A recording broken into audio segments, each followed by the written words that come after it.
क्या आप जानते हैं कि भगवान शिव अपने भक्तों की परीक्षा क्यों लेते हैं? क्या कभी आपके जीवन में ऐसा समय आया है जब सब कुछ गलत हो रहा था, फिर भी आपने भगवान शिव का नाम नहीं छोड़ा? शिव महापुराण कहता है, जो भक्त कठिन समय में भी शिव का साथ नहीं छोड़ता, भगवान शिव भी उसका साथ कभी नहीं छोड़ते। आज की यह दिव्य कथा आपको बताएगी कि कैसे एक सच्चे भक्त का अटूट विश्वास उसकी सबसे बड़ी शक्ति बन गया। हर हर महादेव। ओम नमः शिवाय। प्राचीन काल में नैमिषारण्य नामक पवित्र वन में 88,000 ऋषि मुनि एक महान यज्ञ कर रहे थे। यज्ञ पूर्ण होने पर उनके मन में एक जिज्ञासा उत्पन्न हुई।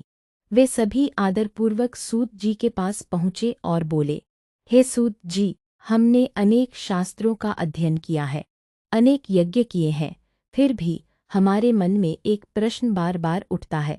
इस कलयुग में ऐसा कौन सा सरल मार्ग है जिससे साधारण मनुष्य भी भगवान शिव की कृपा प्राप्त कर सके? सूत जी ने भगवान शिव का ध्यान किया। उनके मुख पर मधुर मुस्कान थी। उन्होंने कहा, ऋषिगण, भगवान शिव अत्यंत भोले हैं। वे न किसी के धन को देखते हैं, न वैभव को और न ही बाहरी आडंबर को। वे केवल अपने भक्त के निर्मल हृदय और सच्चे प्रेम को देखते हैं। सभा में पूर्ण शांति छा गई। सूत जी आगे बोले, जिस प्रकार सूर्य बिना किसी भेदभाव के सभी पर समान रूप से प्रकाश देता है, उसी प्रकार भगवान शिव भी हर जीव पर अपनी कृपा बरसाते हैं। अंतर केवल इतना है कि कुछ लोग उस कृपा को पहचान लेते हैं और कुछ लोग अपने अहंकार के कारण उसे खो देते हैं। एक ऋषि ने विनम्रता से पूछा, यदि कोई मनुष्य जीवन भर पाप करता रहा हो, तो क्या भगवान शिव उसे भी क्षमा कर सकते हैं?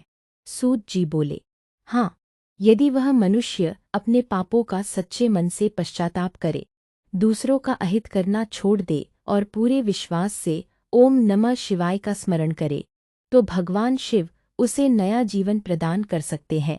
इसके बाद सूत जी ने समझाया कि भगवान अपने भक्तों की परीक्षा क्यों लेते हैं। उन्होंने कहा, जब सुनार सोने को अग्नि में तपाता है, तो उसका उद्देश्य सोने को नष्ट करना नहीं होता, बल्कि उसे और अधिक शुद्ध बनाना होता है। उसी प्रकार भगवान शिव भी अपने भक्तों को कठिन परिस्थितियों से इसलिए गुजारते हैं ताकि उनका विश्वास और भी दृढ़ हो जाए।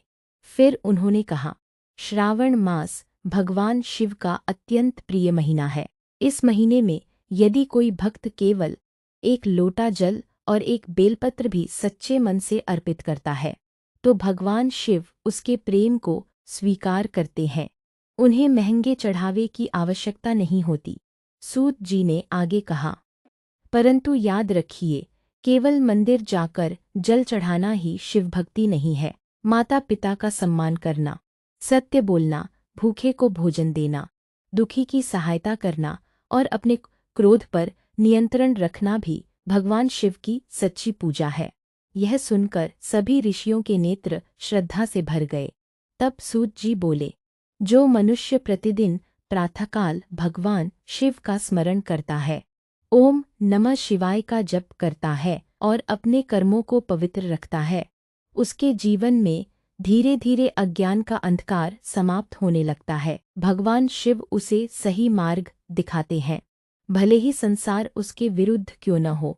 अंत में सूत जी ने कहा, अब मैं आपको अगले अध्याय में एक ऐसे शिवभक्त की कथा सुनाऊंगा जिसकी अटूट श्रद्धा ने स्वयं महादेव को प्रकट होने पर विवश कर दिया। यह कथा हमें सिखाएगी कि सच्ची भक्ति कभी व्यर्थ नहीं जाती। सभा में उपस्थित सभी ऋषियों ने एक स्वर में कहा, हर हर महादेव।